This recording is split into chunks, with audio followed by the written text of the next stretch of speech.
பாடுவோம். 378.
401.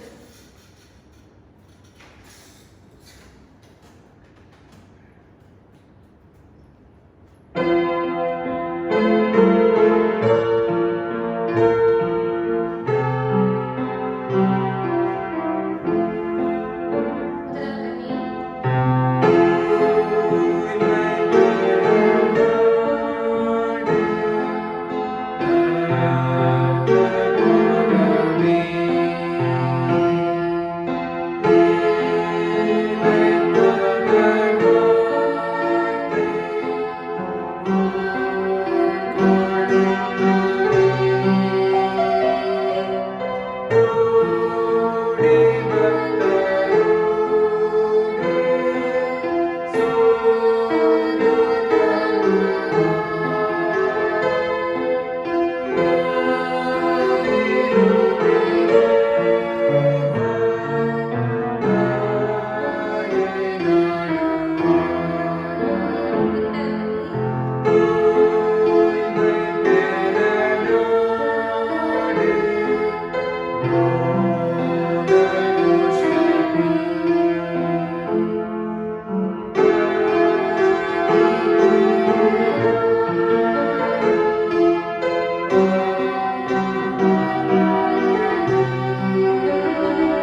அல்லேலூயா.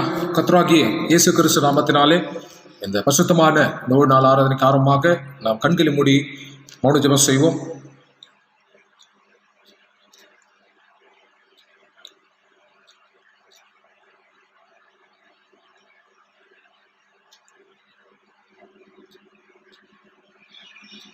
ஆமென். கர்த்தராகிய இயேசு கிறிஸ்து நாமத்தினாலே உங்களோடு பேசுகிறேன்.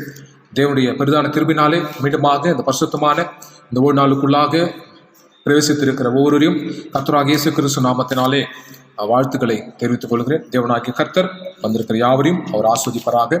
இந்த நாளிலும் கூட இந்த ஆராதனைக்கு ஆரம்பமாக நம்முடைய துதிப்பாடல் புத்தகத்திலிருந்து 173வது பாடலை நாம் பாடுவோம். நம்முடைய துதிப்பாடல் புத்தகத்திலிருந்து 173வது பாடலை நாம் பாடுவோம்.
கர்த்தராகிய இயேசு கிறிஸ்து நாமத்தினாலே உங்களோடு பேசுகிறேன். தேவனுடைய பெரிதான கிருபையினாலே மீண்டுமாக இந்த பரிசுத்தமான இந்த ஒரு நாளுக்குள்ளாக பிரவேசிக்க தேவன் கிருபை செய்திருக்கிறாரு. அதற்காக தேவனுக்கு நான் நன்றி செலுத்துகிறேன். தேவனாகிய கர்த்தர் தொடர்ந்து இந்த ஆராதனை ஆஸ்வதிக்க வேண்டும் என்று சொல்லி நம்ம ஜெபிக்க போகிறோம். கடந்த காலங்களிலே நம்முடைய தேவைகளை சந்தித்து எந்த ஒரு பலவீனங்களும் நம்மை அணுகாதபடி இந்த பரிசுத்தமான இந்த ஒரு நாளுக்குள்ளாக பிரவேசிக்க கர்த்தர் கிருபை செய்திருக்கிறாரு. அதற்காக தேவனுக்கு நாம் நன்றி செலுத்துவோம். தேவனாகிய கர்த்தர் நம்மை ஆஸ்வதிப்பராக.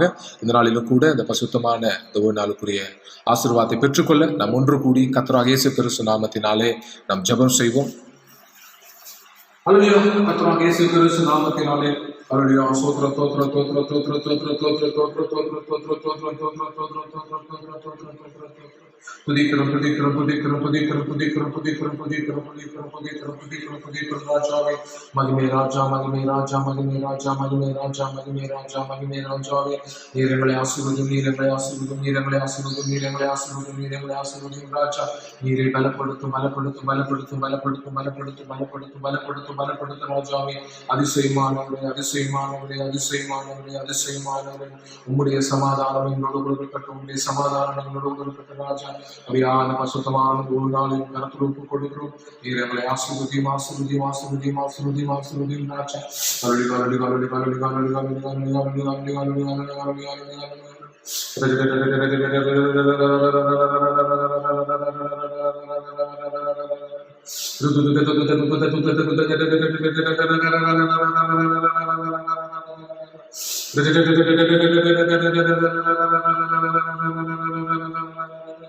महिमे राजा महिमे राजा महिमे राजा महिमे राजा महिमे राजा महिमे राजा महिमे राजावे நீரங்களை ஆசீர்வதியும் நீரங்களை ஆசீர்வதியும் நீரங்களை ஆசீர்வதியும் நீரங்களை ஆசீர்வதியும் ராஜா நீரை பலப்படுத்தும் பலப்படுத்தும் பலப்படுத்தும் பலப்படுத்தும் பலப்படுத்தும் பலப்படுத்தும் பலப்படுத்தும் ராஜா அதிசயமானவரே அதிசயமானவரே அதிசயமானவரே அதிசயமானவரே அதிசயமானவரே உடைய வல்லமை இறங்கட்டும் வல்லமை இறங்கட்டும் வல்லமை இறங்கட்டும் வல்லமை இறங்கட்டும் ராஜா நீரங்களை ஆசீர்வதிக்கிற தெய்வம் தகப்பனே தியா நீரங்களை ஆசீர்வதியும் எங்களை பலப்படுத்தும் பலப்படுத்தும் பலப்படுத்தும் பலப்படுத்தும் பலப்படுத்தும் ராஜா இந்த கரம் இறங்கட்டும் ராஜா சமாதானத்தின் தேவனே சமாதானத்தின் தேவனே நாடுகளை ஆசீர்வதி தொடக்கம் முதல் முடிகிற வரைக்கும் இந்த கரம் எங்களை ஆஸ்வதிக்க வேண்டும் என்று சொல்லி நாம் ஜெபிக்கிறோம் ராஜா அலடி வாலடி வாலடி வாலடி வாலடி வாலடி வாலடி வாலடி வாலடி வாலடி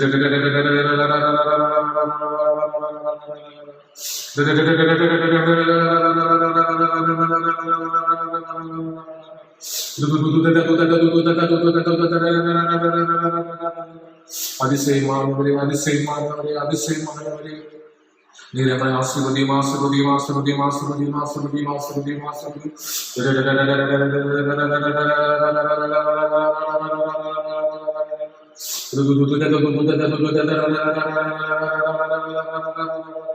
ஆவியானவரே ஆவியானவரே ஆவியானவரே ஆவியானவரே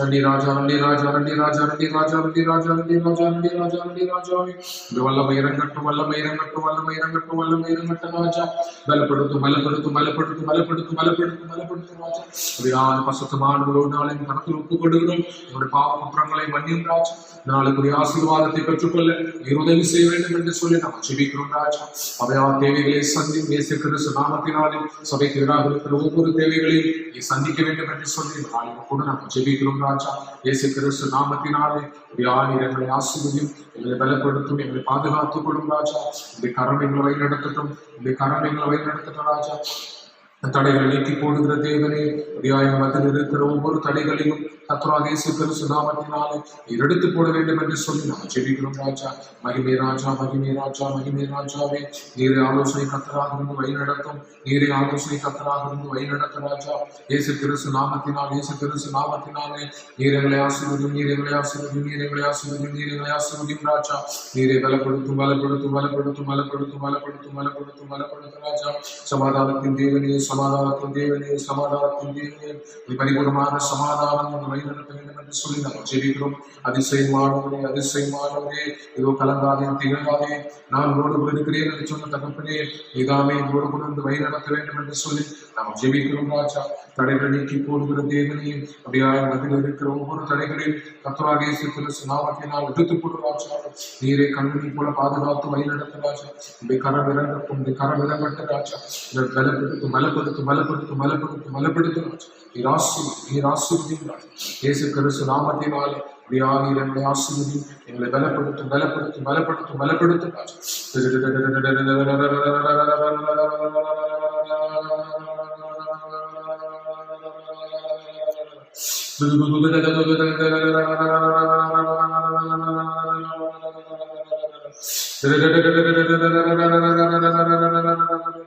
நன்றி ராஜா நன்றி ராஜா நன்றி ராஜா நன்றி ராஜா நன்றி ராஜா நன்றி ராஜா நீ செய்கிற ஒவ்வொரு கிருபைக்காக நன்றி சொல்லுகிறோம் ராஜா நார்மலை ஆசீர்வதி தொடக்கம் முதல் முடிகிற வரைக்கும் இந்த கரமைகளை வழிநடத்த வேண்டும் என்று சொல்லி நாம் ஜெபிக்கிறோம் ராஜா சமாதானத்தின் தேவனே இந்த பரிபூர்ணமான சமாதானம் எங்களை வழிநடத்த வேண்டும் இந்த பரிபூர்ணமான சமாதானம் எங்களை வழிநடத்த வேண்டும் என்று சொல்லி நாம் ஜெபிக்கிறோம் ராஜா இயேசு கிறிஸ்து நாமத்தினால் நீர் எங்களை ஆசீர்வதியும் ஆசீர்வதியும் ஆசீர்வதியும் நன்றி ராஜா நன்றி நீர் எங்களை வழிநடத்தும் ஒரு குடும்பங்களையும் கருத்தில் ஒப்புக் கொடுக்கிறோம் ஒரு குடும்பங்களை ஆசீர்வதியும் ராஜா சபைகளையும் கருத்தில் ஒப்புக் கொடுக்கிறோம் சபைக்கு எதிராக இருக்கிற ஒவ்வொரு தடைகளையும் கர்த்தராகிய இயேசு கிறிஸ்து நாமத்தினாலே எடுத்து போட வேண்டும் என்று சொல்லி நாம் ஜெபிக்கிறோம் தேவைகளை சந்தி ஆசீர்வதி வழிநடத்தும் பாதுகாத்துக் கொள்ளும் இயேசு கிறிஸ்து நாமத்தினாலே ஆமென். கர்த்தராகிய இயேசு கிறிஸ்து நாமத்தினாலே உங்களோடு பேசுகிறேன். மீண்டுமாக இந்த பரிசுத்தமான இந்த ஒரு நாளுக்குள்ளாக பிரவேசித்திருக்கிற ஒவ்வொருவரையும் கர்த்தராகிய இயேசு கிறிஸ்து நாமத்தினாலே வரவேற்கிறேன். தேவனாகிய கர்த்தர் வந்திருக்கிற யாவரையும் அவர் ஆஸ்வதிப்பராக. இந்த நாளிலும் கூட கர்த்தருடைய வார்த்தையாக தாளந்துகள் என்கிற ஒரு தலைப்பிலே உங்கள் மத்தியிலே நான் பேசுகிறேன். தாளந்துகள் என்பது கர்த்தராகிய இயேசு கிறிஸ்து பேசின ஒரு வார்த்தை.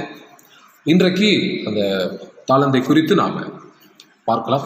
வேதத்தில் இங்கே பார்க்கும்போது கர்த்தராகிய இயேசு கிறிஸ்து இந்த உலகத்தில் ஒரு மனிதனாக இந்த உலகத்திற்கு வந்திருக்கிற போது அநேக ஓமைகளை அவர் பேசியிருக்கிறாரு. அந்த வகையிலும் கூட இந்த தாளந்துகளை குறித்து கர்த்தராகிய இயேசு கிறிஸ்து பேசின ஓமையை நாம் இன்றைக்கு நாம் பார்க்கலாம். இந்த தாளந்து ஆனது மத்தேயு புத்தகம் 25ஆம் அதிகாரம், மத்தேயு புத்தகம் 25ஆம் அதிகாரம் 15ஆம் வசனம். மத்தேயு புத்தகம் 25ஆம் அதிகாரம் 15ஆம் வசனம். அவனவனுடைய திறமைக்கு தக்கதாக ஒருவனிடத்தில் 5 தாளந்தும், ஒருவனிடத்தில் 2 தாளந்தும், ஒருவனிடத்தில் 1 தாளந்துமாக கொடுத்து உடனே பிரயாணப்பட்டு போனான் என்று கர்த்தராகிய இயேசு கிறிஸ்து சொல்லுவதை இந்த வார்த்தை நம்ம பார்க்கிறோம். இந்த மத்தேயு புத்தகம் 25ஆம் அதிகாரம் ரட்சிப்பை குறித்தும் பரலோக ராஜ்யத்தை குறித்தும் நியாய தீர்ப்பை குறித்தும் சொல்லப்பட்ட ஒரு அதிகாரமாக இருக்கிறது. இதுல முக்கியமாக 3 ஓமைகளை அவர் பேசுறாரு. முதலாவது 10 கன்னிகைகளை குறித்து ஓமையாக பேசுகிறார். இரண்டாவது இந்த தாளந்தை குறித்து அவர் பேசுகிறார். மூன்றாவது நியாய தீர்ப்பை குறித்து, நியாய சனத்தில் தேவனாகிய கர்த்தர் நியாயம் தீர்ப்பார் என்ற ஒரு ஓமையை மூன்றாவதாக சொல்கிறார். இந்த 3 ஓமைகள் இந்த 25ஆம் அதிகாரத்திலே மிக முக்கியமாக சொல்லப்பட்டிருக்கிறது. கர்த்தராகிய இயேசு கிறிஸ்து தாளந்தை குறித்து ஒரு பேசுறாரு. பேசும்போது ஒரு ஓமையாக பரலோக ராஜ்யத்துக்கு ஒப்பனையாக பேசுவதை நாம பார்க்கிறோம். தாளந்து என்பது நம்முடைய திறமையை எப்படி நாம் பயன்படுத்துகிறோம் என்பது கர்த்தராகிய இயேசு கிறிஸ்து நம்மிடத்திலே வைக்கிற ஒரு பொறுப்பு அல்லது வேலை என்று கூட நம்ம சொல்லலாம். கர்த்தராகிய இயேசு கிறிஸ்து ஒரு தூர தேசத்திற்கு பிரயாணம் போன ஒரு மனிதன் தன்னுடைய தாளந்தை எடுத்து 3 நபர்களுக்கு கொடுத்து விட்டு போனார். திரும்பி வரும்போது நான் கணக்கு கேட்பேன் என்று சொல்லுவதை நாம் இங்கே பார்க்கிறோம். முதலாவது அவர் பிரயாணமாக போனார், தூர தேசத்திற்கு போனார் என்று வேதத்திலே சொல்லப்பட்டிருக்கு. ஒரு வியாபாரியாக அல்லது ஒரு எஜமானாக இந்த சம்பவம் சொல்லப்பட்டிருக்கு. தூர தேசத்திற்கு போன அந்த வியாபாரி அல்லது எஜமான் கர்த்தராகிய இயேசு கிறிஸ்துவை அது குறிக்கிறது. தாளந்தை பெற்றுக்கொண்டவர்கள் இன்றைக்கு அது ஊழியக்காரர்களை குறிக்கிறது. அது மட்டுமல்ல, ஒவ்வொரு இயேசு கிறிஸ்துடைய இரத்தத்தால் கழுவப்பட்ட ஒவ்வொரு பிள்ளைகளையும் அது குறிப்பிடுகிறது. ஏன் சொன்னா, உலகத்திலே நாம் பார்க்கும்போது தாளந்தை யார்கிட்ட இருக்கு, அதாவது திறமை யார்கிட்ட இருக்கு, பெலன் யார்கிட்ட இருக்கு என்பதை கர்த்தராகிய இயேசு கிறிஸ்துடைய ஓமையிலிருந்து நாம் பார்க்க வேண்டும். வேதம் சொல்லுது, திறமையை அதாவது தாளந்தை கர்த்தர் தான் கொடுக்கிறார் என்பதை முதல்ல நாம் புரிஞ்சுக்கணும். ஒரு மனிதனால் பெற்றுக்கொள்ள முடியாது. அப்போ தாளந்தை கர்த்தர் கொடுக்கிறாரு. ஏன் அப்படி கொடுக்கிறாரு? வேதத்திலே பார்த்து சொன்னால், இந்த பூமியிலே கர்த்தராகிய இயேசு கிறிஸ்து வந்த நோக்கமே அநேகர்களை, அதாவது பாவிகளை ரட்சிக்கவே நான் உலகத்திற்கு வந்தேன். இப்போ அநேகர்கள் ரட்சிக்கப்பட வேண்டும் என்று சொல்லி தாளந்தை பயன்படுத்த வேண்டும் என்று சொல்லி தாளந்தை அவர் கொடுக்கிறாரு. அப்போ நாம் சிந்தித்து பார்க்க வேண்டும். தேவனுடைய பிள்ளைகளாக இருக்கிற நாம நம்முடைய வாழ்க்கையிலே தாளந்தை நாம் பெற்றுக்கொண்டிருக்கிறோம் என்பதை நாம் புரிந்து கொள்ள வேண்டும். ஏன் சொன்னா, எனக்கு தாளந்து இல்லை என்று சொல்லி இந்த உலகத்தில் யாருமே சொல்ல முடியாது. தேவனால் முன்குறிக்கப்பட்ட, தேவனால் அழைக்கப்பட்ட ஒவ்வொரு பிள்ளைகளுக்கும் ஏதோ ஒரு தாளந்து இருக்கு. அது இல்லை என்று சொல்லி யாரும் நம்ம மறுதளிக்க முடியாது. ஏன்னா வேதத்தில் பார்க்கும்போது ஒரு மனிதனுக்கு 5 தாளந்தும், இன்னொரு மனிதனுக்கு 2 தாளந்தும், இன்னொரு மனிதனுக்கு 1 தாளந்தும் கொடுக்கிறார். எப்படி கொடுத்தார் என்று நாம் பார்க்கும்போது திறமைக்கு தக்கதாக அவர் தாளந்தை கொடுத்திருக்கிறார். ஏன் கொடுத்தாரு? வேதத்திலே பார்க்கும்போது லாபத்தை பெருக்க வேண்டும், தாளந்தை வைத்துக் கொண்டு லாபத்தை பெருக்க வேண்டும் என்று சொல்லி கர்த்தராகிய தேவன் சொல்லுவதை நாம் பார்க்கிறோம். இப்போ இந்த 25ஆம் அதிகாரம் லாபம் என்பது நம்முடைய ஊழியம். அநேகர்களை, எத்தனை பேரை ரட்சிப்புக்குள்ளாக கடந்து வர உதவி செய்திருக்கிறோம். என்னுடைய வேலையை நான் செய்திருக்கிறேனா என்பதை நாம் சிந்தித்து பார்க்கணும். இது ஏதோ ஒரு ஊழியக்காரனை குறிக்கிறது, ஒரு டீக்கனை குறிக்கிறது, ஒரு பிரசங்கியை குறிக்கிறது, அவர்கள் இதை செய்வார்கள் என்பது நம்ம சொல்ல முடியாது. ஏன்னா தாளந்து கர்த்தராகிய இயேசு கிறிஸ்து பிரித்து கொடுத்திருக்கிறார் என்று வேதம் சொல்லுது. வேதத்தில் நீங்கள் பார்க்கும்போது எனக்கு தாளந்து இல்லை என்று சொல்லி யாருமே சொல்ல முடியாது. ஏன்னா தாளந்தை அவர் பிரித்து கொடுத்திருக்கிறார். நீங்கள் வேதத்திலே நீங்கள் பார்க்கும்போது வேதத்திலே ரோமர் புத்தகம்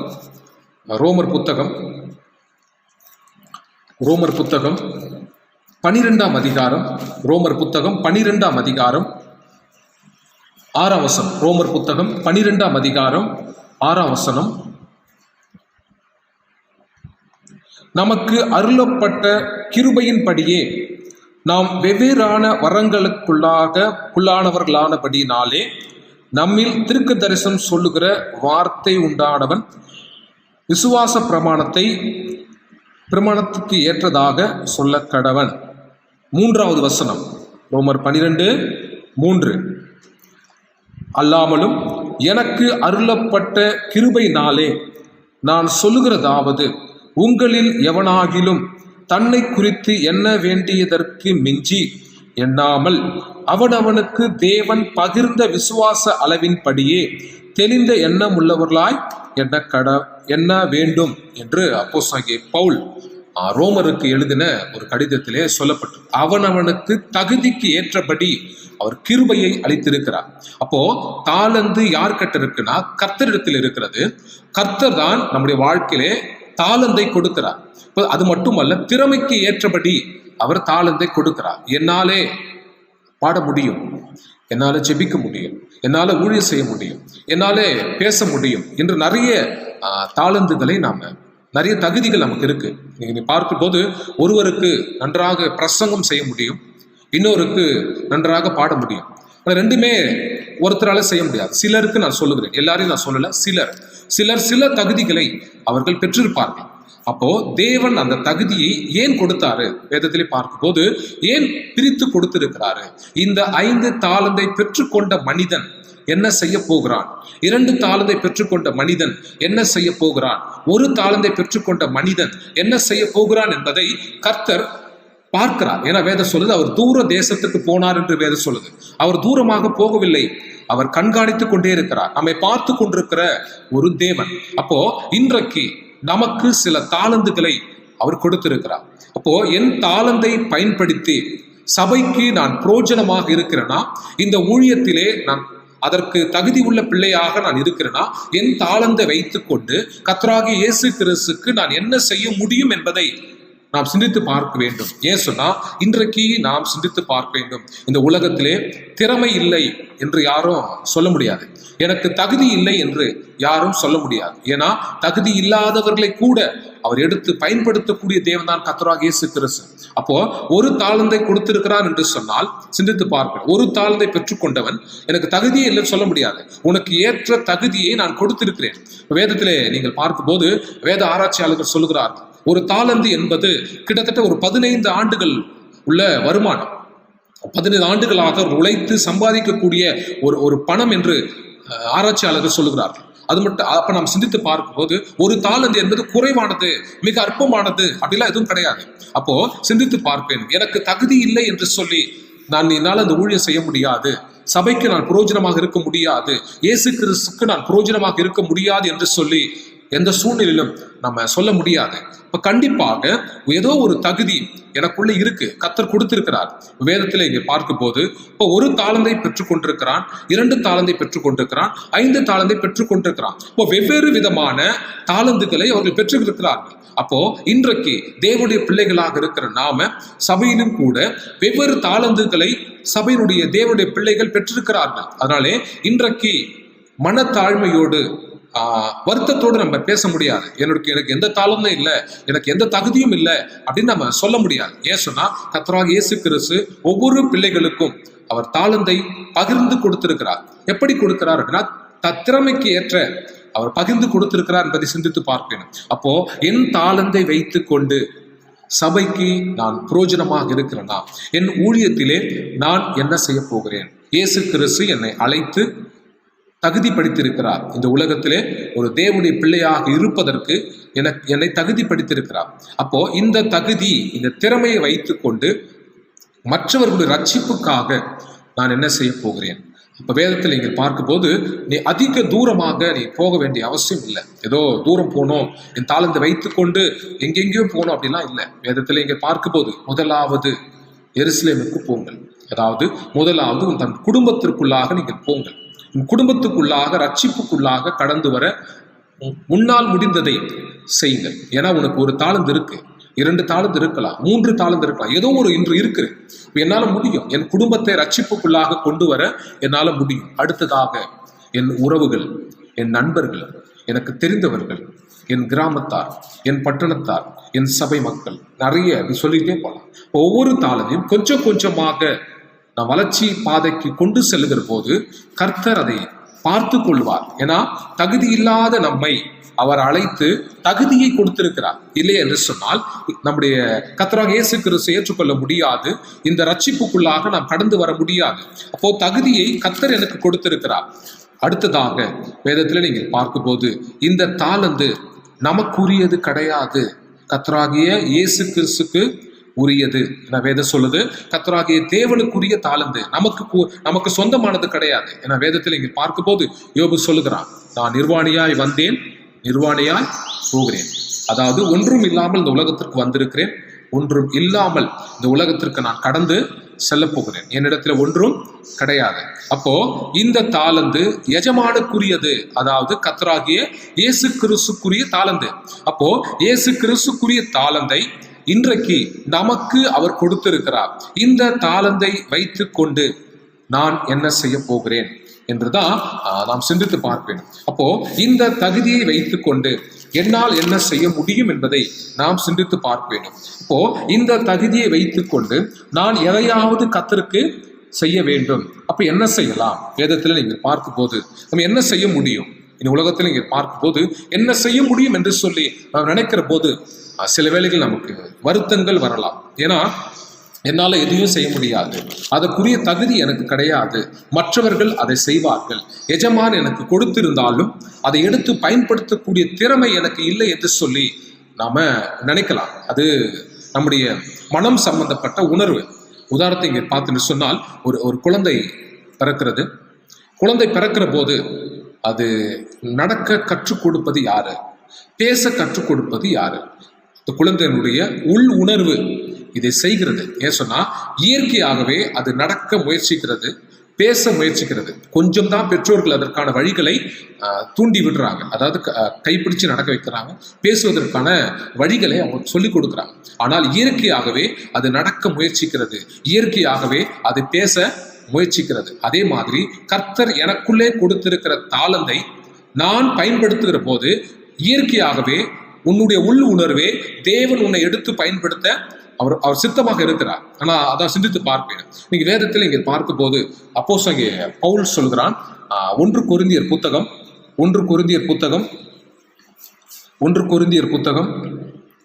12ஆம் அதிகாரம் 1 கொரிந்தியர் புத்தகம் 12ஆம் அதிகாரம் 11ஆம் வசனம். 1 கொரிந்தியர் புத்தகம் 12ஆம் அதிகாரம் 11ஆம் வசனம். இவைகளை எல்லாம் அந்த ஒரே ஆவியானவர் நடப்பித்து தமது சித்தத்தின்படியே அவனவனுக்கு பகிர்ந்து கொடுக்கிறார் என்று வேதத்திலே சொல்லப்பட்டிருக்கு. அவனவனுக்கு பகிர்ந்து கொடுக்கிறார். அப்போ இன்றைக்கு பகிர்ந்து கொடுக்கக்கூடிய ஒரு தேவன் நம்ம கூட இருக்கிறார். இது எனக்கு முடியாது அப்படிலாம் சொல்ல முடியாது. எனக்கு பகிர்ந்து கொடுத்திருக்கிறார். ஏதோ ஒரு தாளந்தை எனக்கு கொடுத்திருக்கிறார். தேவனுக்கு பயன்படக்கூடிய தாளந்தை கர்த்தர் நம்ம கொடுத்திருக்கிறார். சபைக்கு பயன்படக்கூடிய ஒரு தாளந்தை கர்த்தர் கொடுத்திருக்கிறார். அப்போ சிந்தித்து பார்ப்பேன், என்னாலே இந்த ஊழியத்தை செய்ய முடியாது அப்படின்னு நாம நினைப்பது தவறான எண்ணம். கண்டிப்பாக பிரசங்கம் செய்வது மட்டும் ஒரு ஊழியம் கிடையாது. ஏதோ பலிபீடத்தில் ஏறி நான் பிரசங்கம் செய்கிறேன், அதனாலே எனக்கு தகுதி இருக்கு, நானே சிறந்தவன் என்று நம்ம சொல்ல முடியாது. அப்போ சபையில் இருக்கிற தேவனுடைய எல்லா பிள்ளைகளுக்கும் ஏதோ ஒரு வகையிலே தாளந்து இருக்கு. நீங்கள் வேதத்தில் நீங்கள் பார்க்கும் போது தாளந்து இல்லாதவர்களை அவர் எப்படி பயன்படுத்தினார் என்பதை சிந்தித்து பார்க்கணும். வேதத்தில் நீங்கள் பார்க்கும் போது கர்த்தராகிய இயேசு கிறிஸ்து ஒரு சமாரிய ஸ்திரீயின் இடத்துல போயிட்டு அவர் தண்ணி கேட்கிறாரு. தாகத்துக்கு கொஞ்சம் தண்ணீர் கொடு என்று அவர் கேட்பதாக வேதத்திலே யோவான் 4ஆம் அதிகாரத்திலே பதிவு செய்யப்பட்டிருக்கு. நாம் சிந்தித்து பார்க்க வேண்டும், கர்த்தராகிய இயேசு கிறிஸ்து ஏன் அந்த பெண்ணின் இடத்துல போயிட்டு தண்ணீர் கேட்கிறாரு? கண்டிப்பாக இயேசு கிறிஸ்துக்கு தாகம் கிடையாது. ஏன்னா அவர் ஜீவன் உள்ள ஒரு தேவன். அவர் அவர் அவர் உண்மையாகவே தண்ணீருக்காக அவர் பூக்கலை.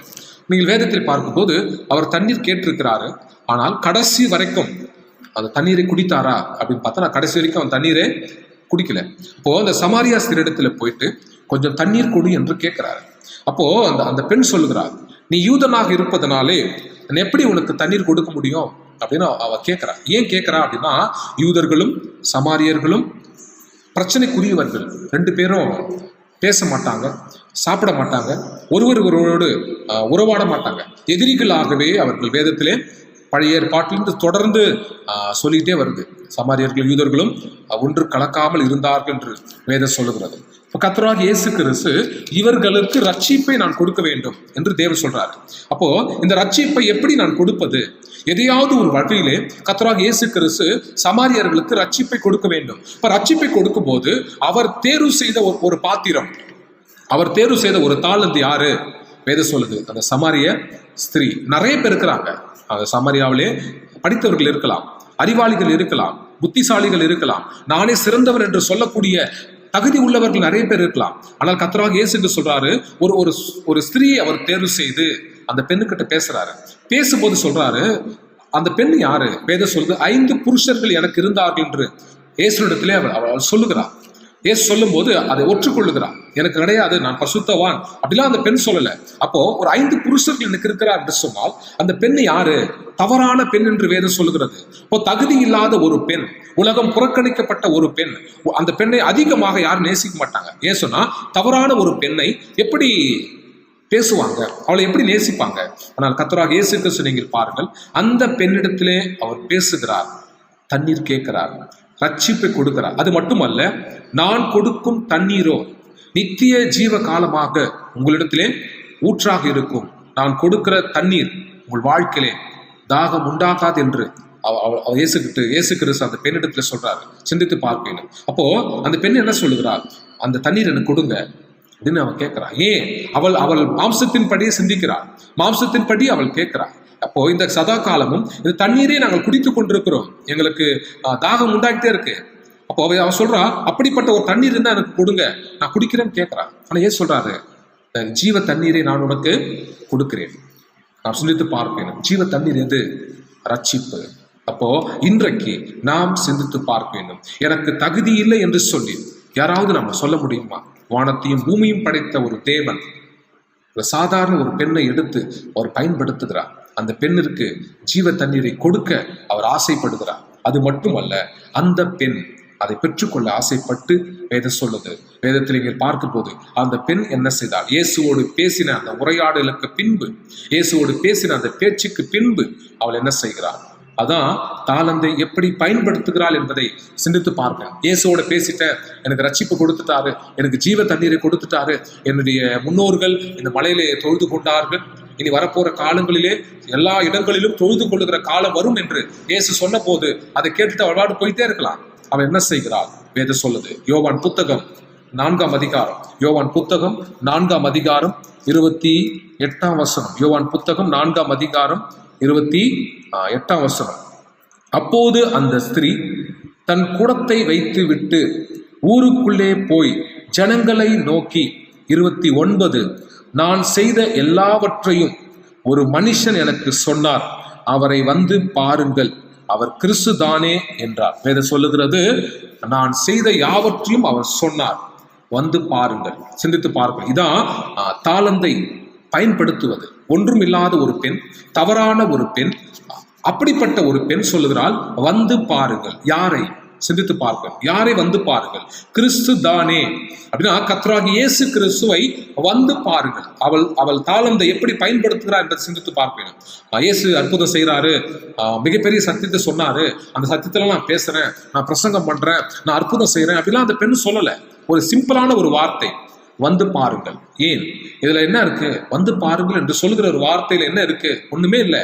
நம்ம நினைக்கலாம் ஒண்ணுமே இல்லைன்னு சொல்லிட்டு, ஆனா வேதம் சொல்லுது அது ஜீவனுள்ள வார்த்தை. அந்த வார்த்தை எந்த சூழ்நிலைகளிலே எந்த சந்தர்ப்பத்திலே நாம் பயன்படுத்துகிறோம் என்பது மிக மிக முக்கியம். ஒரு கிராமத்திலாம் ஒரு பழமொழி சொல்லுவாங்க,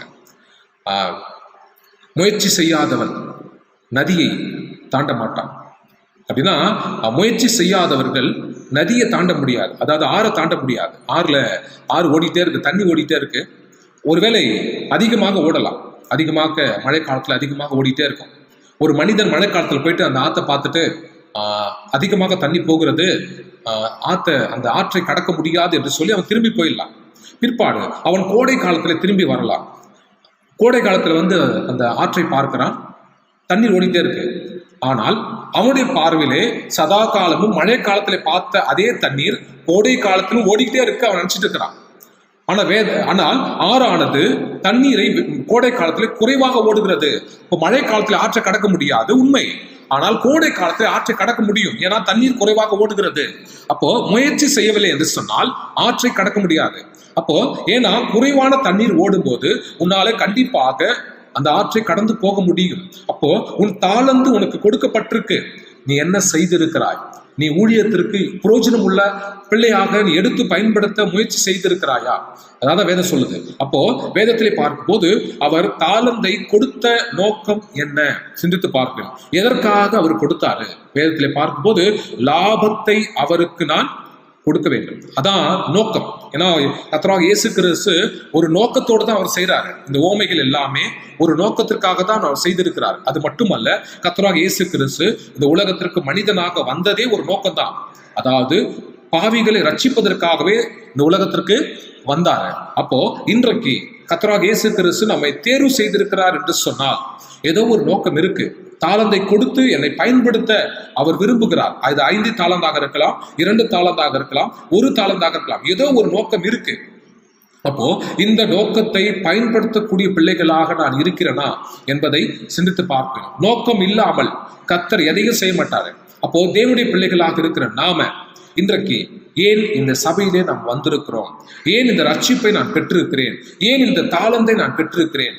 சிந்தித்து பார்க்க வேண்டும். ஏதோ ஒரு நோக்கம் இருக்கு. என்னாலே என் குடும்பத்தை ரட்சிப்புக்குள்ளாக கொண்டாட முடியும், என்னாலே என் உறவுகளை ரட்சிப்புக்குள்ளாக கொண்டாட முடியும், என்னாலே என் நண்பர்களை ரட்சிப்புக்குள்ளாக கொண்டாட முடியும். அது நன்றாக பிரசங்கம் செய்யணும், இந்த வேதத்தை ஆதி ஆகமத்திலிருந்து வெளிப்படுத்தின விசேஷம் வரைக்கும் நன்றாக படித்து பேச வேண்டும், அப்படிலாம் எதுவுமே கிடையாது. ஏன்னா வேதத்தில் சொல்லப்பட்டிருக்கு, சில தகுதி உள்ளவர்கள் ஆதி ஆகமத்திலிருந்து வெளிப்படுத்தின விசேஷம் வரைக்கும் பேசலாம். சில தகுதி இல்லாதவர்கள், குறைவான தகுதியை பெற்றுக்கொண்டவர்கள், வேதம் சொல்லுது வந்து பாருங்கள். இது அந்த சமாரியா ஸ்திரீ சொன்ன ஒரு வார்த்தை. கிறிஸ்து தானே, வந்து பாருங்கள், அவர் பேசினதை வந்து பாருங்கள். ஏன் அப்படி சொல்றார்? வந்து பாருங்கள். இன்றைக்கு நாமும் நம்முடைய உறவுகளை, நம்முடைய நண்பர்களை சபைக்கு வருவதற்கு முதலாவது வந்து பாருங்கள். என் சபையை வந்து பாருங்கள், என் சத்தியத்தை வந்து பாருங்கள், என் இயேசு கிறிஸ்துவை வந்து பாருங்கள், எங்கள் மெய்யான இயேசு சபையை வந்து பாருங்கள். என்ன இருக்கு முதலாவது பாருங்கள். ரட்சிப்பு அடுத்தது. நண்பர்களுக்கு, உறவுகளுக்கு, தெரிந்தவர்களுக்கு ரட்சிப்பை கொடுக்க வேண்டும் என்பது அடுத்தது. ஆனால் முதலாவது அவர்களை வந்து பாருங்கள் என்று சொல்லி ஒரு அழைப்பு கொடுங்கள், ஒரு அழைத்து வாருங்கள். உன் நண்பனாக இருக்கலாம், அதிகமாக உறவோடு அநேக கருத்துக்களை நாம பரிமாறிக்கொண்டே இருக்கலாம். ஏன்னா இன்னைக்கு அநேக நண்பர்கள் இந்த உலகத்திலே நிறைய கருத்துக்களை மிக ஜாலியாக சந்தோஷத்தோடு அவர்கள் பகிர்ந்து கொண்டிருக்கிறார்கள். ரகசியமானது, வெளிப்படையானது. ஏன்னா நண்பர்கள் ஒளிவு மறைவு அற்றவர்கள் நிறைய பகிர்ந்து கொள்வார்கள். அதே நண்பர்களிடத்திலே கர்த்தராகிய இயேசு கிறிஸ்துவை குறித்தோ, சத்தியத்தை குறித்தோ, சபையை குறித்தோ பேசுனா வந்து பாருங்கள், என் சத்தியத்தை வந்து பாருங்கள், என் இயேசு கிறிஸ்துவை வந்து பாருங்கள், கூட்டிட்டு வாங்க. வரும்போது அவர்கள் உன் நிமித்தமாக வராங்க, உன்னை நம்பி, உன்னை சார்ந்து, உன்னை நேசிப்பதனால அவர்கள் வருவார்கள். அதுக்கப்புறம் சபை அவர்களை வழிநடத்தும். அது ஊழியக்காரனாக இருக்கலாம், பிரசங்கியாக இருக்கலாம், டீக்கனாக இருக்கலாம், யாரோ ஒருத்தர் உன் நண்பர்களை சத்தியத்திற்குள்ளாக வழிநடத்துவார்கள். ஏற்றுக்கொள்வதும் ஏற்றுக்கொள்ளாததும் அவருடைய விருப்பம், கட்டாயம்லாம் எதுவும் கிடையாது. அப்போ அந்த முயற்சியை நான் செய்ய வேண்டும். அப்ப இங்க நான் பார்க்கும் போது அவர்கள் வந்து பாருங்கள் என்று அவள் அழைக்கிறாள். அவள் அழைக்கும் போது வேதம் சொல்லுது என்ன நடந்தது. வேதத்தில் இங்க பார்க்கும் போது 39 வசனம், யோவான் புத்தகம் 4ஆம் அதிகாரம், யோவான் புத்தகம் 4ஆம் அதிகாரம் 39 வசனம். நான் செய்த எல்லாவற்றையும் எனக்கு சொன்னார் என்று சாட்சி சொன்ன அந்த ஸ்திரீயினுடைய வார்த்தை நிமித்தம் அந்த ஊரில் உள்ள சமாரியரில் அநேகர் அவர் மேல் விசுவாசம் உள்ளவரானார்கள் என்று வேதத்திலே சொல்லப்பட்டிருக்கு. சிந்தித்து பார்ப்பேன். அந்த பெண் சொன்ன ஒரு வார்த்தை, அநேக சமாரியர்கள் அவர் மீது விசுவாசம் வைத்தார்கள். ஒரு யூதன் பேசக்கூடாது, அவரோட பழகக்கூடாது, எதுவுமே செய்யக்கூடாது. அப்படிப்பட்ட அந்த இஸ்ரவேல் ஜனங்கள், அந்த யூத ஜனங்கள், அந்த சமாரியர்கள் இன்றைக்கு அந்த பெண்ணினுடைய வார்த்தை நிமித்தமாக அநேகர்கள் அவர் மீது விசுவாசம் வைத்தார்கள் என்று வேதம் சொல்லுகிறது. அதுதான் தாளந்தை பயன்படுத்துவது. அப்போ இந்த ஸ்திரீக்கு இருந்த ஒரு தாளந்து அவளுக்கு தெரியாது, இது வரைக்கும் அவளுக்கு தெரியாது. இயேசு யாரு, அவர் ரட்சிப்பு என்ன, அவர் சத்தியம் என்ன, எதுவுமே தெரியாது. ஆனா இயேசு அவளிடத்துல பேசும்போது அந்த அந்த உள் உணர்வு அவளை ஈர்க்கிறது. அந்த வார்த்தை ஈர்க்கிறது. ஏன் சொன்னா அது ஜீவனுள்ள வார்த்தை. அது மட்டுமல்ல, பேசினது யாரு? கர்த்தராகிய இயேசு கிறிஸ்து. கண்டிப்பாக அது ஜீவனுள்ள ஒரு வார்த்தை. அப்போ இன்றைக்கு நம்முடைய வாழ்க்கையில சிந்தித்து பார்க்க வேண்டும். கர்த்தராகிய இயேசு கிறிஸ்து நம்மையும் அழைத்திருக்கிறார். சமாரிய ஸ்திரியை போல நான் குற்றவாளியாக இருந்திருக்கலாம், பாவத்தின் மத்தியிலே நான் வாழ்ந்திருக்கலாம், என்னை இந்த உலகம் புறக்கணித்திருக்கலாம், அநேகர்கள் என்னை வெறுத்திருக்கலாம். ஆனாலும் வேதம் சொல்லுகிறது, தாளந்து உனக்குள்ளே அவர் வைத்திருக்கிறார். அந்த தாளந்தை எப்படி பயன்படுத்துகிறாய் என்பது மிக மிக அவசியமானது என்று வேதத்திலே சொல்லப்பட்டிருக்கிறது. அப்போ இன்றைக்கு அந்த தாளந்தை பயன்படுத்தக்கூடிய தகுதி உள்ள பிள்ளைகளாக நாம் இருக்க வேண்டும் என்று சொல்லி வேதத்திலே சொல்லப்பட்டிருக்கு. அடுத்ததாக வேதம் சொல்லுது, அது நோக்கம். தாளந்தை உனக்கு ஏன் கொடுத்திருக்கிறாரு? ஒரு நோக்கம் இருக்கு. ஏன்னா 5, 2, 1 இந்த 3 தாளந்தை 3 நபர்களுக்கு அவர் கொடுத்திருக்கிறாரு. இப்போ இன்றைக்கு சபையில் இருக்கிற எல்லாருக்கும் ஏதோ ஒவ்வொரு வகையில ஒரு தாளந்தை கொடுத்திருக்கலாம். ஒருவனுக்கு 1 தாளந்து, இன்னொன்னுக்கு 2, இன்னொன்னுக்கு 5, ஏதோ ஒரு தாளந்தை சபையில் இருக்கிற ஒவ்வொரு பிள்ளைகளுக்கும் அவர் கொடுத்திருக்கிறார். என்னாலே பாட முடியும், என்னால ஜெபிக்க முடியும், என்னாலே பிரசங்கம் செய்ய முடியும், என்னாலே வெளியில போயிட்டு ஊழியம் செய்ய முடியும், மற்றவர்களோடு நான் சத்தியத்தை குறித்து தியானிக்க முடியும், விவாதங்கள் செய்ய முடியும். இப்படி பல தகுதிகள் எனக்குள்ள இருக்கலாம். அல்லது என்னால் இசைக்கருவி வாசிக்க முடியும், சிலருக்கு அதை வாசிக்க முடியாது, சிலருக்கு பாட முடியும், சிலருக்கு பாட முடியாது. அப்போ ஏதோ ஒரு தகுதி இருக்கு. அப்போ எனக்குள்ளே இருக்கிற தகுதியை நான் மறைத்து வைத்து கொண்டே இருந்தேன் என்று சொன்னால் என்ன நடக்கும்? ஏன்னா கர்த்தராகிய இயேசு கிறிஸ்து கொடுத்த தாளந்து கொடுத்த நோக்கமே லாபத்தை அவருக்கு நான் கொடுக்க வேண்டும். உதாரணத்துக்கு பார்த்தோன்னா ஒரு நாய் இருக்கு. நாய் நீங்க பார்த்து சொன்னா ஒரு தேங்காய் இருக்குன்னு வச்சுங்களேன். அந்த நாய்கிட்ட அந்த தேங்காய் கொடுத்து பாருங்க, அந்த நாய் என்ன செய்யும்? அந்த தேங்காய் ஊற்றிக்கிட்டே போகும். அதால ஒன்றும் செய்ய முடியாது. ஏன் சொன்னா உள்ள இருப்பது சுவையான ஒரு தேங்காய் இருக்கிறது. ஆனால் அது நிறைய பயன்படும். அது சமையலாக இருக்கட்டும், சாப்பிடுவதற்கு, நிறைய பொருட்கள் தயாரிப்பதற்கு, உணவுப் பொருட்கள் தயாரிப்பதற்கு உள்ள அந்த சுவை இருக்கு.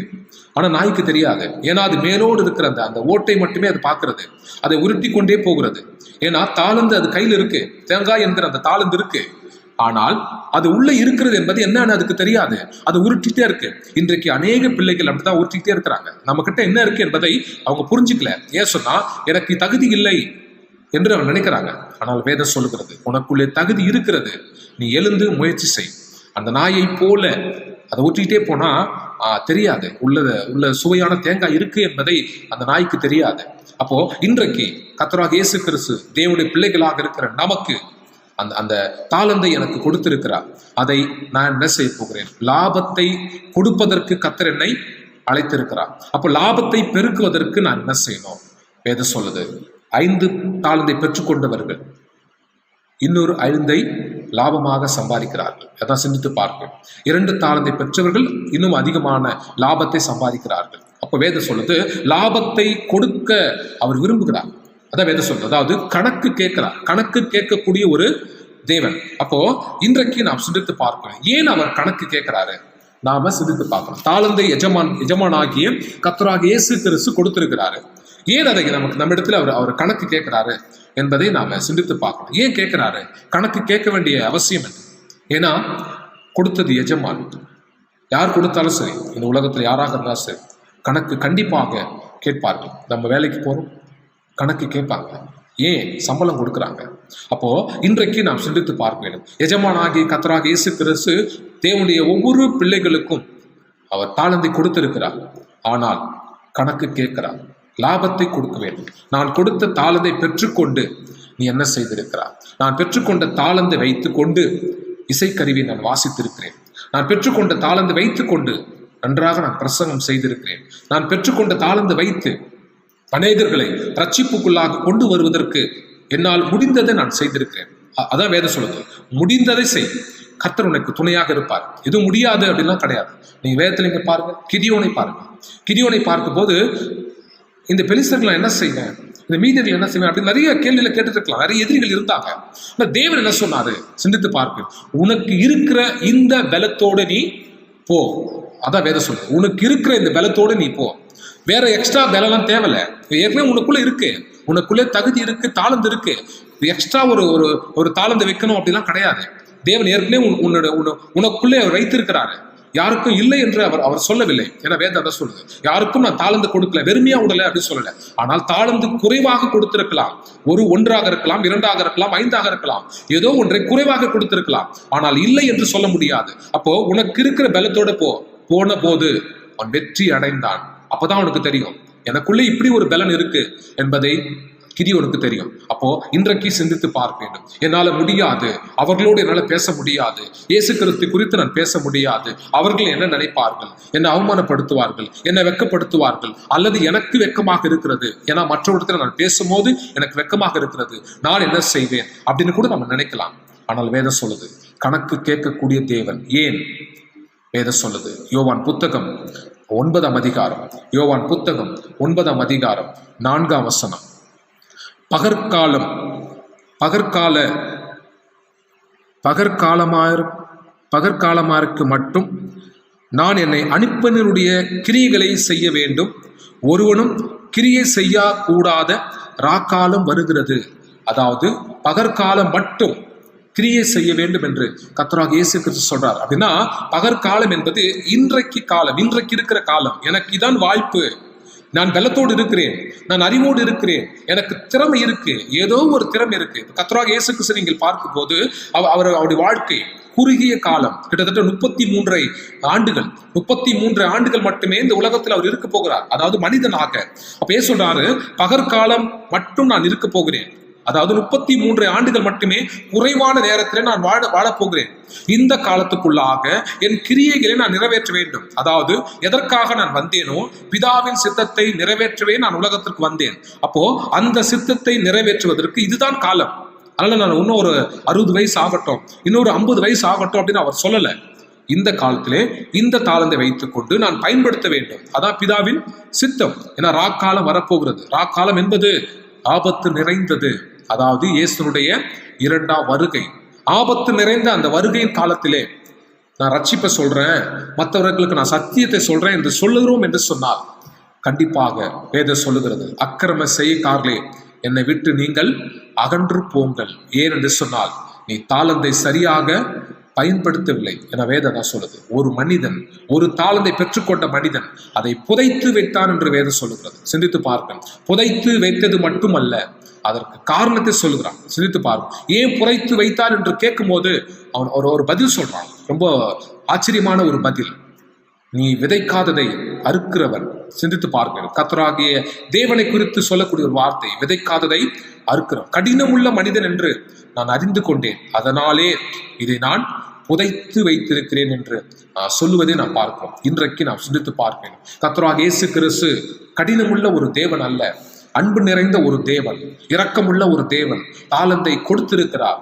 சபைக்கு நான் பயன்பட வேண்டும், என் தேவனுடைய ஊழியத்திற்கு நான் பிரயோஜனமாக இருக்க வேண்டும். அதற்கு நான் என்ன செய்ய வேண்டும்? ஏதோ சொல்லுவது அப்போஸ்தலனாகிய பவுலை பாருங்கள். அநேகர்களுக்கு அவன் பிரசங்கம் செய்திருக்கிறான். மற்றவர்களுக்கு பிரசங்கம் செய்வது என்பது என் மேல் விழுந்த கடமை என்று அப்போஸ்தலனாகிய பவுல் சொல்லுகிறான். அதாவது என் வாழ்க்கையிலே எனக்கு ஒன்றும் கிடையாது, ஏன்னா வேதம் சொல்லுது அவனுக்கு நிறைய தகுதி இருக்கு. உலக பிரகாரமான எல்லா தகுதிகளும் அப்போஸ்தலனாகிய பவுலுக்கு இருந்தது. ஆனால் இயேசு கிறிஸ்து ஏற்றுக்கொண்ட பிறகு இருக்கிற ஒரு தகுதி மேலானது. நான் சிந்தித்து பார்ப்பேன். ஏன்னா தேவனுக்காக தன் வாழ்க்கையை அவன் அர்ப்பணித்திருக்கிறான். இந்த தகுதி வித்தியாசமானது, மேலானது. அப்போ இந்த தகுதியை பெற்றுக்கொண்டிருக்கிற அப்போஸ்தலனாகிய பவுலை போல நாம் இருக்கிறோமா? சிந்தித்து பார்ப்பேன். அப்போ இந்த தகுதி வைத்து கொண்டு நான் என்ன செய்ய போகிறேன்? நான் நன்றாக படித்திருக்கலாம். இந்த படிப்பை வைத்து, இந்த அறிவை வைத்து இயேசுக்கு நான் பிரயோஜனமாக இருக்கிறான் என சிந்தித்து பார்க்கணும். நன்றாக படித்திருக்கிறாய் என்று சொன்னால் தேவன் கொடுத்த ஒரு தாளந்து. நீ நன்றாக பாடுகிறாய் என்று சொன்னால் தேவன் கொடுத்த ஒரு தாளந்து. நீ தொடர்ந்து பலத்தோடு சபைக்கு வந்து கொண்டிருக்கிறாய் என்று சொன்னால் அதுவும் தாளந்து தான். அப்போ இந்த சபைக்கு நான் தொடர்ந்து வந்து கொண்டிருக்கிறேன் என்று சொன்னால் சபையிலே என்னுடைய ஊழியம் என்ன, என்னுடைய பங்கு என்ன? ஏன்னா கணக்கு கேட்கக்கூடிய ஒரு தேவன் நம்ம பார்த்து கொண்டிருக்கிறார் என்பதை உணர்ந்து கொள்ள வேண்டும். அடுத்ததாக வேதம் சொல்லுகிறது, தாளந்தை நமக்குரியது கிடையாது, அதை திருப்பி கொடுக்க வேண்டும் என வேதம் தான் சொல்லுது. தாளந்தை திருப்பி கொடுக்க எஜமான் ஆகிய கர்த்தராகிய இயேசு கிறிஸ்து வந்து கொண்டிருக்கிறார். அது இயேசுனுடைய 2ஆம் வருகை. அன்றைக்கு அந்த 3 நபர்களிடத்திலே அந்த எஜமான், தூர தேசத்திற்கு போன அந்த எஜமான் திரும்பி வந்து கணக்கு கேட்டார் என்று வேதம் சொல்லுகிறது. இன்றைக்கு நம்முடைய வாழ்க்கையில் சிந்தித்து பார்க்க வேண்டும். நம்முடைய வாழ்க்கையிலும் கணக்கு கேட்கக்கூடிய ஒரு தேவன் நம்ம கூட இருக்கிறார் என்பதை சிந்தித்து பார்க்கணும். நீங்கள் வேதத்தில் நீங்கள் பார்க்கும்போது ஆதியாகமம் 2ஆம் அதிகாரம் 8ஆம் வசனம் சொல்லுகிறது, தேவனாகிய கர்த்தர் தாம் உண்டாக்கின மனிதனை ஏதேன் என்கிற ஒரு தோட்டத்திலே வைத்து நிறைய தாளந்துகளை அவனுக்கு கொடுத்தார். அவன் என்ன செய்தான்? வேதம் சொல்லுகிறது ஆதியாகமம் 3ஆம் அதிகாரம் 24ஆம் வசனம். ஆதியாகமம் 3ஆம் அதிகாரம் 24ஆம் வசனம், ஏதேன் தோட்டத்தை விட்டு அவனை புறம்பே தள்ளினான், வெறும் கையோடு அவன் போனான். சிந்தித்து பார்ப்பேன். 2ஆம் அதிகாரம் 8ஆம் வசனம், ஆதியாகமம் 2ஆம் அதிகாரம் 8ஆம் வசனம் சொல்லுகிறது, தேவன் அழகான ஒரு தோட்டத்திலே அவன் வைத்திருக்கிறார். அது அவன் பெற்றுக்கொண்ட தாளந்து. ஆண்டு அனுபவித்துக்கொள், அது அவன் பெற்றுக்கொண்ட தாளந்து. அதை வைத்துக்கொண்டு அவன் என்ன செய்தான்? நீ பண்படுத்த வேண்டும், அதை பாதுகாக்க வேண்டும், எந்த தவறும் செய்யக்கூடாது. இதான் அவன் கொடுக்கப்பட்ட தாளந்து.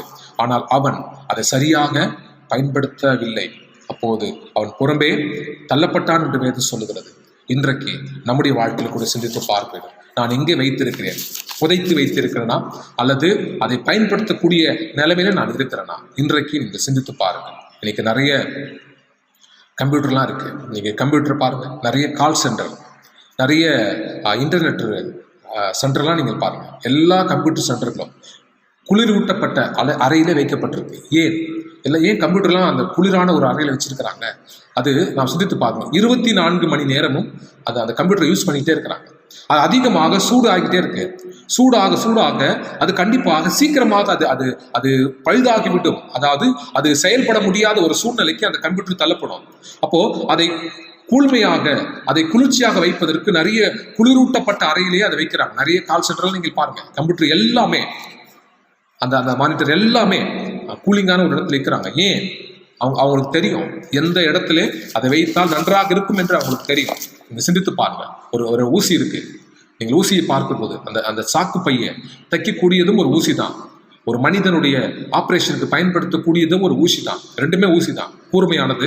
ஆனால் எந்த ஊசியை எங்கே பயன்படுத்த வேண்டும் என்று சொல்லி அதை பயன்படுத்தக்கூடியவர்களுக்கு தெரியணும். அப்ப வேதம் சொல்லுகிறது, தாளந்தை உனக்கு கொடுத்திருக்கிறேன், அந்த தாளந்தை வைத்து நீ என்ன செய்கிறாய், எப்படி பயன்படுத்த போகிறாய் என்பது முக்கியம். இப்போ இது ஊசி தானே, எங்க வேணாலும் பயன்படுத்தலாம் என்பது முட்டாளான ஒரு காரியம். அதாவது சாக்கு பையை தைக்கிற ஒரு ஊசியை கொண்டு ஆப்ரேஷன்ல யூஸ் பண்ண முடியாது. இப்போ ஆப்ரேஷன் பண்ண யூஸ் பண்ற அந்த ஊசியை சாக்கு பை தைக்க முடியாது. ரெண்டுத்துக்கும் வித்தியாசம் இருக்கு. அப்போ கர்த்தராகிய இயேசு கிறிஸ்து உனக்கு தாளந்தை கொடுத்திருக்கிறார். அதை எப்போது, எந்த சூழ்நிலையிலே, எப்படிப்பட்ட ஊழியத்திற்கு நீ பயன்படுத்த வேண்டும் என்று சொல்லி உனக்கு தெரியணும். உனக்கு தெரியவில்லை என்று சொன்னால் நீ பரிதபிக்கப்பட்ட மனிதனாக மாறிவிடுவாய் என வேதம் சொல்லுகிறது. அதை புதைத்து வைத்தான் என்று வேதம் சொல்லுது. புதைத்து வைக்கப்பட்ட மனிதன் தூக்கி எறியப்பட்டான், பாய் கடிப்பான இடத்திலே தள்ளி போடுங்கள் என்று தேவனாகிய கர்த்தர் சொல்லுகிறார். அப்போ இன்றைக்கு நாமும் சிந்தித்து பார்க்க வேண்டும். கர்த்தராகிய இயேசு கிறிஸ்து புறக்கணிக்கப்பட்ட பிள்ளையாக நாம் இருக்கக்கூடாது என்று அவர் விரும்புகிறார் என்று வேதம் சொல்லுகிறது. அப்போ இன்றைக்கு நாம் சிந்தித்து பார்க்க வேண்டும். தேவனாகிய கர்த்தர் அவருடைய ஞானத்தை பெற்றுக் கொண்டிருக்கிறோம், அவருடைய சத்தியத்தை நான் பெற்றுக்கொண்டிருக்கிறேன், அவருடைய சபையை நான் பெற்றுக்கொண்டிருக்கிறேன். இந்த தாளந்தை பெற்றுக்கொண்ட நான் என்ன செய்ய வேண்டும்? பயன்படுத்த வேண்டும். எஜமானுக்கு கணக்கு ஒப்புவிக்க வேண்டும். வேதம் சொல்லுது. சங்கீத புத்தகம் 40ஆம் அதிகாரம், சங்கீத புத்தகம் 40ஆம் அதிகாரம் 9-10. சங்கீத புத்தகம் 40ஆம் அதிகாரம் 9-10. மகா சபையிலே நீதியை பிரசங்கித்தேன், என் உதடுகளை மூடேன். கர்த்தாவே, நீர் அதை அறிவீர். உம்முடைய நீதியை நான் என் இருதயத்துக்குள் மறைத்து வைக்கவில்லை. உமது சத்தியத்தையும் உமது இரட்சிப்பையும் சொல்லி இருந்தேன். உமது கிருபையும் உமது உண்மையையும் மகா சபைக்கு அறிவிக்காதபடி நான் ஒளித்து வைக்கவில்லை என்று சொல்கிறான். அதாவது நான் பெற்றுக்கொண்ட தாளந்தை நான் ஒளித்து வைக்கவில்லை. நீ பெற்றுக்கொண்ட சத்தியம் விலை மதிப்பற்றது. நீ பெற்றுக்கொண்ட சபை விலை மதிப்பற்றது. நீ பெற்றுக்கொண்ட அந்த இயேசு கிறிஸ்து ஈடு இணையில்லாத ஒரு தேவன். அதை புதைத்து வைக்காதபடி நீ பாதுகாக்க வேண்டும். நீ கண்டிப்பாக உன்னை ரட்சிப்புக்குள்ளாக கடந்து வர அவர் கிருபை செய்வார் என்பதை நீ புரிந்து கொள்ள வேண்டும். அப்படி நீ புரிந்து கொண்டால் கண்டிப்பாக தேவனாகிய கர்த்தர் உன்னை ஆசீர்வதிப்பார் என்று வேதம் சொல்லுகிறது. ஆனால் இந்த நாளிலும் கூட கணக்கு கேட்கக்கூடிய தேவனுக்கு முன்பாக நான் இருக்கிறேன். என் தாளந்தை எடுத்து பயன்படுத்தக்கூடிய பலன் எனக்கு இருக்கு, தகுதி இருக்கு, அறிவு இருக்கு, கர்த்தர் எனக்கு கொடுத்திருக்கிறார். அதனாலே என்னால் முடிந்த ஊழியத்தை சபைக்கு நான் செய்வதற்கு முயற்சி செய்ய வேண்டும். ஏன்னா இயேசு கிறிஸ்துனுடைய வருகை மிக சமயமாக இருக்கிறது. ஏன்னா வேதம் சொல்லுது, காலம் வருகிறது. அந்த காலத்திலே நீ ஊழியம் செய்ய வேண்டும், நீ நன்றாக பிரசங்கம் செய்ய வேண்டும், நீ நன்றாக பாட வேண்டும், நன்றாக ஜெபிக்க வேண்டும் என்று சொன்னாலும் கூட அது உன்னால முடியாது. ஏன்னா கர்த்தராகிய இயேசு கிறிஸ்து நியாய தீர்ப்பு மிக வேகமாக வந்து கொண்டிருக்கிறது. அதற்கு முன்பாக உன் வாழ்க்கையிலே நீ பெற்றுக்கொண்ட தாளந்தை சபைக்கு பயன்படுத்து, ஊழியத்திற்கு பயன்படுத்து, இயேசு கிறிஸ்துக்கு பயன்படுத்து. கண்டிப்பாக உன்னை கொஞ்சத்திலே உண்மையாக இருந்தால் அநேகத்திலே உன்னை அதிகாரியாக வைப்பேன் என்று கர்த்தராகிய இயேசு கிறிஸ்து சொல்லியிருக்கிறார். அதில் நாமும் நம்முடைய வாழ்க்கையிலே அநேக காரியங்களுக்கு அதிகாரியாக இருப்பதற்கு முயற்சி செய்ய வேண்டும். ஏன் சொன்னா, புதைத்து வைத்த அந்த ஒரு தாளந்தை எடுத்து 5 தாளந்தை லாபத்தை கொடுத்த 5 தாளந்தை கொடுத்த மனிதனுக்கு மீண்டுமாக கொடுத்தார் என்று வேதம் சொல்லுது. உள்ளதும் எடுத்துக்கொள்ளப்படும் என்று வேதம் சொல்லுகிறது. அது இன்றைக்கு நம்முடைய தாளந்தை பயன்படுத்தவில்லை என்று சொன்னார் கர்த்தராகிய இயேசு கிறிஸ்து எடுத்து விடுவார். அப்போஸ்தலனாகிய பவுல் சொல்கிறான், நான் மற்றவர்களுக்கு பிரசங்கிக்கவில்லை என்று சொன்னால் ஐயோ என்று அவன் சொல்லுவதை நாம் பார்க்கிறோம். ஆனால் இன்றைக்கு ஐயோ என்பது தண்டனை, ஆபத்து. அப்படிப்பட்ட தண்டனைக்குள்ளாக நாம் போகக்கூடாது என்பதே தேவனுடைய சித்தமாக இருக்கிறது. அல்ல நாமும் நம்முடைய வாழ்க்கையிலே கொடுத்த தாளந்தை சபைக்கு நான் பயன்படுத்துவோம். என்னால் முடிந்ததை என் உறவுகளுக்கு நான் கொடுக்கிறேன். என்னால் முடிந்ததை என் நண்பர்களுக்கு நான் கொடுக்க வேண்டும். என்னால் முடிந்ததை என் உறவுகளுக்கும் என்னை சார்ந்தவர்களுக்கும் அந்த ரட்சிப்பை கொடுப்பதற்கு நாம் முயற்சி செய்வோம். நீ முயற்சி செய்கிற போது கர்த்தர் உனக்கு பல மடங்கான கிருபையை, வரங்களையும், ஆசீர்வாதத்தையும், தாளந்துகளையும் அவர் கொடுப்பார் என்ற நம்பிக்கையோடு தொடர்ந்து நாம் கர்த்தரை தேடுவோம். தேவனாகிய கர்த்தர் இந்த நாளிலும் கூட தாளந்தை பெற்றுக்கொண்டிருக்கிற ஒவ்வொருவரும் நாம் சிந்தித்து பார்த்து சபைக்கு பிரயோஜனம் உள்ள, ஊழியத்திற்கு பயனுள்ள பிள்ளைகளாக நாம் இருப்போம். எனக்கு எந்த தகுதியும் இல்லை என்று சொல்லி இனி நாம் சொல்லாதபடி நாம் காத்துக்கொள்வோம். ஏன்னா எல்லா தகுதியும் எனக்கு இருக்கு. எடுத்து பயன்படுத்தக்கூடிய வழியை நீங்கள் கண்டுபிடிங்கள். அப்படி கண்டுபிடித்தால் கண்டிப்பாக கர்த்தர் உன்னை ஆஸ்வதிப்பார். தேவனாகிய கர்த்தர் இந்த நாளிலும் கூட அவர் நம்மை ஆஸ்வதிப்பாராக. இதை கேட்டுக்கொண்டிருக்கிற ஒவ்வொருவரையும் கர்த்தர் ஆஸ்வதிக்க வேண்டும். இந்த பசுத்தமான ஒரு நாளுக்குள்ளாக கடந்து வந்திருக்கிற ஒவ்வொருவரையும் தேவன் கிருபை செய்ய வேண்டும், நம்மையும் எடுத்து பயன்படுத்த வேண்டும் என்று சொல்லி தேவனை நோக்கி நாம் ஜெபிப்போம். தேவனாகிய கர்த்தர் வந்திருக்கிற யாவரையும் இந்த ஒரு நாளுக்குரிய ஆசீர்வாதத்தோடு அவர் நம்மை ஆஸ்வதிப்பாராக. ஆமென். நாம் மீண்டுமாக நம்முடைய துதிப்பாடல் புத்தகத்திலிருந்து 171வது பாடலை நாம் பாடுவோம். நம்முடைய துதிப்பாடல் புத்தகத்திலிருந்து 171வது பாடலை நாம் பாடுவோம்.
கர்த்தராகிய இயேசு கிறிஸ்து நாமத்தினாலே உங்களோட பேசுகிறேன். தேவனுடைய பெரிதான கிருபினாலே இந்த நாளிலும் கூட அவருடைய தாளந்தை குறித்து நாம் பேசியிருக்கிறோம், கேட்டிருக்கிறோம்.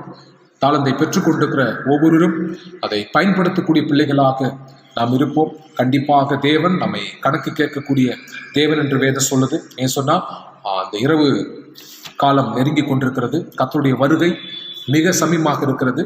இந்த வாய்ப்பை நான் புறக்கணித்து விட்டேன் என்று சொன்னால் பிற்பாடு செய்யலாம், இன்னொரு நாளைக்கு நான் செய்கிறேன் என்று சொன்னால் கண்டிப்பாக காலங்கள் கடந்து கொண்டே இருக்கிறது. இது பலன் கொடுக்கிற ஒரு காலம். என் பலன் இன்னைக்கு இருக்கிறது, நாளைக்கு நான் முதுமையின் காலத்திலே என்னால் ஒன்றும் செய்ய முடியாது. இன்றைக்கு பலன் இருக்கிற போதே இயேசு கிறிஸ்துக்காக, இந்த ஊழியத்திற்காக என்னால் முடிந்ததை செய்ய முன் வருவோம். கண்டிப்பாக இதில் வெட்கப்படுவதற்கான ஒரு வாய்ப்பே கிடையாது, அல்லது மறுதளிப்பதற்கான ஒரு நேரமும் இது கிடையாது. ஏன் சொன்னா பகற்காலம் இந்த காலம் என்று வேதம் சொல்லுகிறது. இந்த காலத்தை பிரயோஜனம் உள்ளமாக பயன்படுத்தி தாளந்தை தேவனுக்கு கொடுக்க பிள்ளைகளாக இருப்போம். லாபத்தை, அதாவது ஊழியத்தை செய்யக்கூடிய பிள்ளைகளாக, அநேகர்களுக்கு ரட்சிப்பு கொடுக்கக்கூடிய பிள்ளைகளாக, அநேகர்களுக்கு சத்தியத்தில் வழிகாட்டுகிற பிள்ளைகளாக நாம் இருப்போம். தேவனாகிய கர்த்தர் வந்திருக்கிற யாவரையும் இந்த பசுத்தமான இந்த ஒரு நாளுக்குரிய ஆசீர்வாதத்தோடு அவர் நம்மை ஆஸ்வதிக்க வேண்டும் என்று சொல்லி கர்த்தராகிய இயேசு கிறிஸ்து நாமத்தினாலே நாம் ஜெபம் செய்வோம். ஹல்லேலூயா. கர்த்தராகிய இயேசு கிறிஸ்து நாமத்தினாலே அப்படியான அருமையான வேலைக்காக நமக்கு நன்றி செலுத்துகிறோம். ஹல்லேலூயா. ஸ்தோத்திரம், ஸ்தோத்திரம், ஸ்தோத்திரம், ஸ்தோத்திரம், ஸ்தோத்திரம், ஸ்தோத்திரம், ஸ்தோத்திரம், ஸ்தோத்திரம், ஸ்தோத்திரம், ஸ்தோத்திரம், ஸ்தோத்திரம், ஸ்தோத்திரம். துதிக்கிறோம், துதிக்கிறோம், துதிக்கிறோம், துதிக்கிறோம், துதிக்கிறோம், துதிக்கிறோம், துதிக்கிறோம், துதிக்கிறோம், துதிக்கிறோம் ராஜா. பலப்படுத்து, பலப்படுத்து, பலப்படுத்து, பலப்படுத்து, பலப்படுத்து, பலப்படுத்து, பலப்படுத்து, பலப்படுத்து ராஜாவே. ஹல்லேலூயா, ஹல்லேலூயா, ஹல்லேலூயா, ஹல்லேலூயா, ஹல்லேலூயா, ஹல்லேலூயா, ஹல்லேலூயா, ஹல்லேலூயா, ஹல்லேலூயா, ஹல்லேலூயா, ஹல்லேலூயா.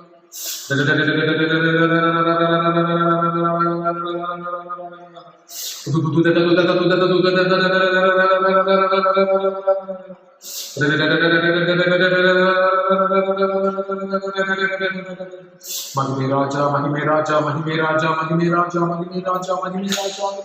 கரம் இடப்பட்டும், கரம் இடப்பட்டும் ராஜா. தடைகள் நீக்கி போடுகிற தேவனே, அதில் இருக்கிற ஒவ்வொரு தடைகள் நீக்கி போடும்.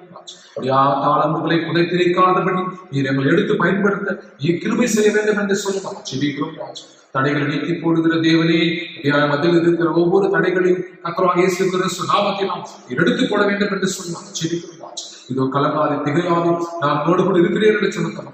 இதாமே என்னோடு கூட வழி நடத்த வேண்டும் என்று சொல்லி ஜெபிக்கிறோம் ராஜா. இயேசு கிறிஸ்து நாமத்தில் ஹல்லேலூயா. ஸ்தோத்திரம், ஸ்தோத்திரம், ஸ்தோத்திரம்.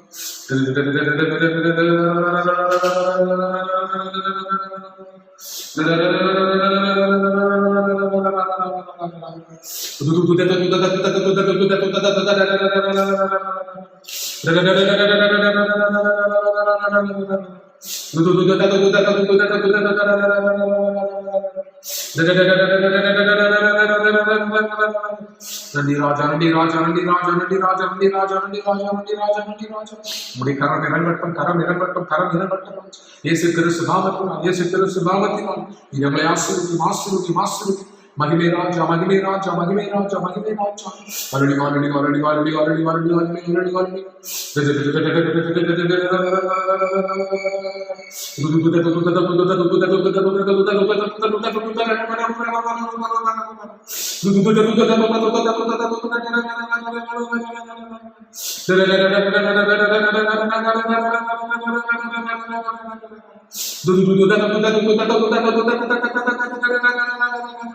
நன்றி ராஜா, நன்றி ராஜா, நன்றி ராஜா, நன்றி ராஜா. அப்படியா சபைகளின் கருத்தில் ஒப்புக் கொடுக்கிறோம். சபைக்கு எதிராக இருக்கிற ஒவ்வொரு தடைகளும் நீக்கி போடுவார். இயேசு கிறிஸ்து நாமத்தினால் நீர் எடுத்து போட வேண்டும் என்று சொல்லுவார். ஜெபிக்கிறோம். இந்த கரம் இறங்கட்டும், இந்த கரம் இறங்கட்டும். அதிசயமானது, அதிசயமானது. நீரை ஆலோசனை கத்தராக இருந்து வழிநடத்துகிறார். நீரை ஆலோசனை கத்தராக இருந்து வழிநடத்துகிறார். இயேசு கிறிஸ்து நாமத்தினால் நீர் எங்களை எங்களை பலப்படுத்தும், எங்களை பாதுகாத்துக் கொள்ளும். மகிமை ராஜா, மகிமை ராஜா, உம்முடைய கரம் இறங்கட்டும், உம்முடைய கரம் இறங்கட்டும். சமாதானத்தின் தேவன் இப்படி பரிபூரமான சமாதானம் எங்களோடு கொடுக்கட்டும். ஒரு பரிபூரமான சமாதானம் எங்களோடு கூட இருக்கட்டும். இயேசு கிறிஸ்து நாமத்தினால் நீர் எங்களை ஆசீர்வதியும், நீர் எங்களை பலப்படுத்தும். உங்களுடைய பலவீனங்களை கர்த்தராகிய இயேசு கிறிஸ்து நாமத்தினால் எடுத்து போடுங்கள். வாரடி வாரடி வாரடி வாரடி வாரடி வாரடி வாரடி வாரடி வாரடி வாரடி வாரடி வாரடி.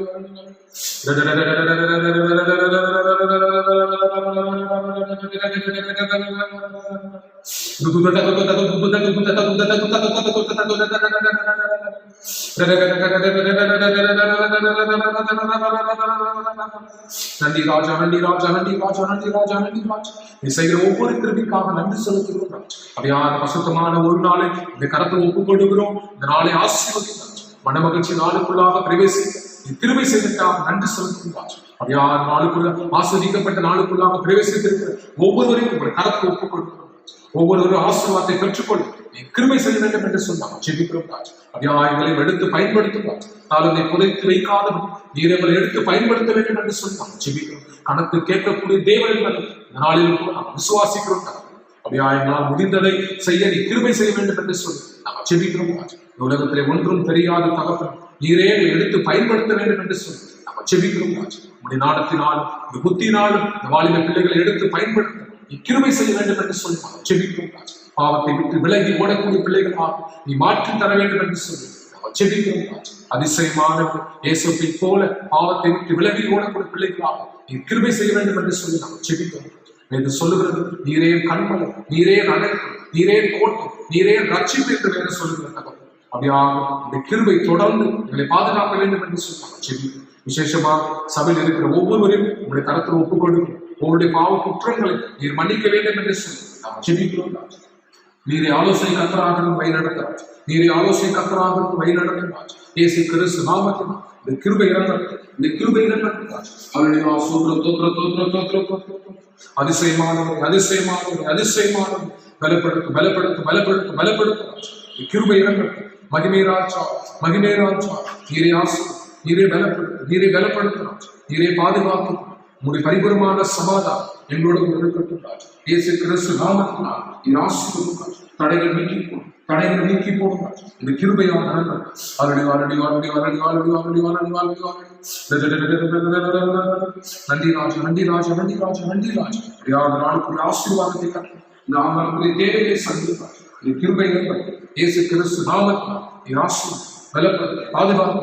இந்த கிருபை நண்பர் சபையில் நடக்கிற ஒவ்வொரு ஆராதனையும் உடைய கருத்தில் ஒப்புக் கொடுக்கும். ஒவ்வொரு ஆராதனையும் எடுத்து பயன்படுத்த கிருபை செய்கிறார்.